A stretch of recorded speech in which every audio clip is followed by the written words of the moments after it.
How you guys doing today? This is a shout out to my pagan and witchcraft friends. I see a phenomena quite regular, and that's with, it's going down the list of different groups, who to partake with and what have you.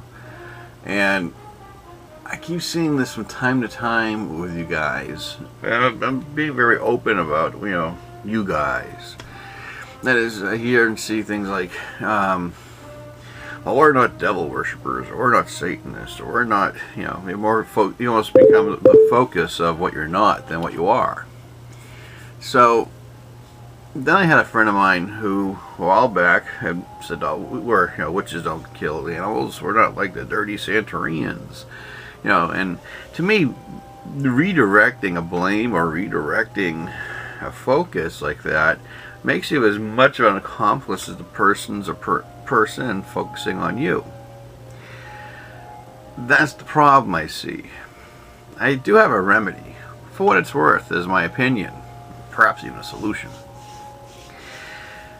In most organizations, whether you're organized or not, if you start a group on Facebook, you're organized. I would go off, do a general consensus of what it is that you believe, the A through Z of what you do and what you believe.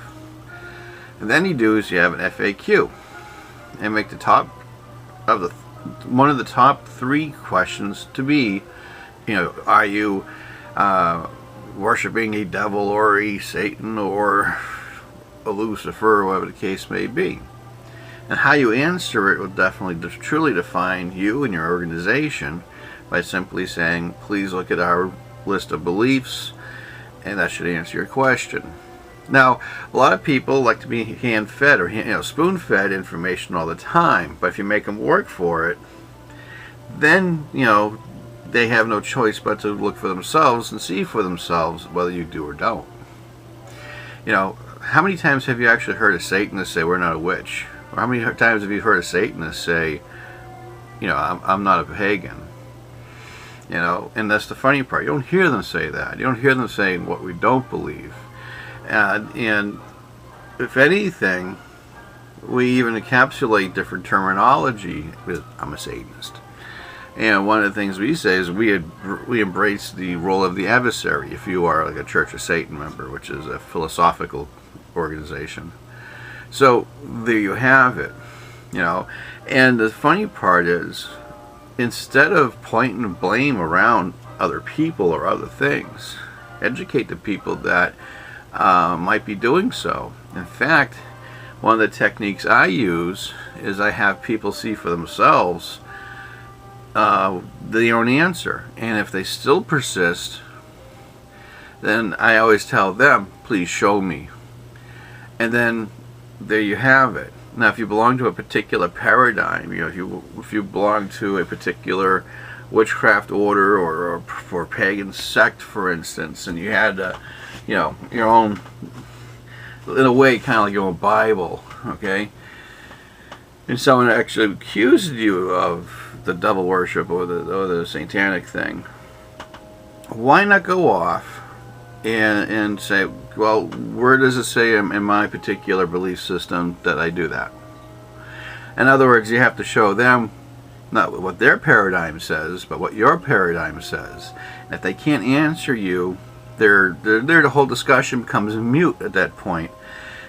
And when it's so moot, that's when you point out to them, then you're talking apples and oranges.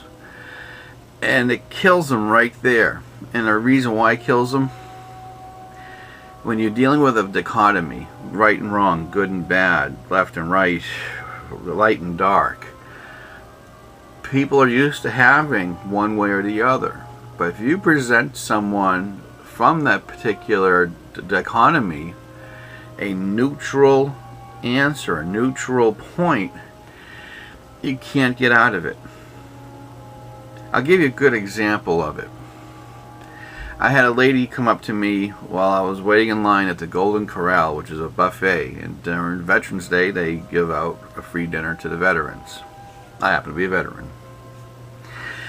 And she came up to me and said, "Would you mind if I pray for you? because an evangelical group did come to the restaurant while people waiting in line and sang and prayed and what have you. And if I said yeah, it would be expected me to probably pray with her. And if I said no, or I would then would have the answer of, I'm going to pray for you anyway, because you know how people are. They're going to oppose their will on you. They'll oppose it, and no matter what opportunity or conflict you might want to develop. So where is my neutral stance? I went, well, excuse me, ma'am. I'm sorry, but I really don't give a damn what you do. Turned around and I walked away. Her eyes shot out of her head, her mouth dropped open, because I introduced her to apathy. I didn't care. There you have it, a neutral ground. She was not prepared to answer or to conflict or to confront or to do anything with my answer. Now when you have people out there like my witchcraft and pagan friends out there, and they're all saying, when I see things like, we're not this, we're not that, well, why focus on the nots? Focus on the do's.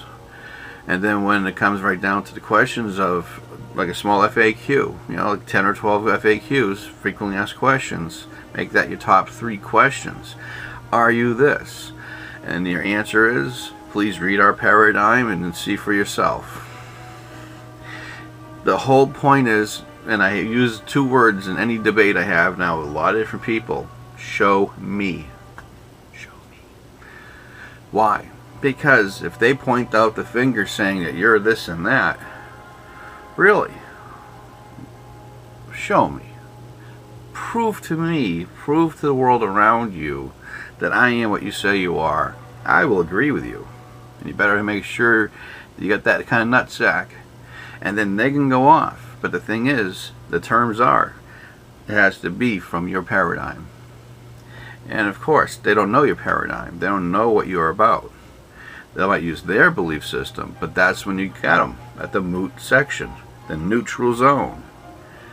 I'm sorry, but apples and oranges, I don't have your belief system. I'm not part of your belief system. I have my belief system, and that's what we believe.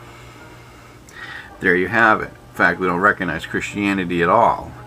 As far as we're concerned, there is no heaven, there is no hell, there is no Trinity of God. This is what we believe. And then you always announce what you believe. But a lot of people show a spiritual, emotional, and developmental maturity knowing the difference. So when I do see people out there saying what you're not right off the gambit, kind of tells me where you are in your own development, your own state of mind, your own consciousness. And I'm a Satanist. So for me, when I see it from my pagan friends and witch friends and how they're doing it, I figure I'll step in and give my 2 cents. Because we know how to handle our answers, because we handle conflict a lot differently than you. And I figure this is the most polite and poetic way of demonstrating how it is to defeat a common adjutant. So, my 2 cents to my pagan and witchcraft friends. Take care and be well.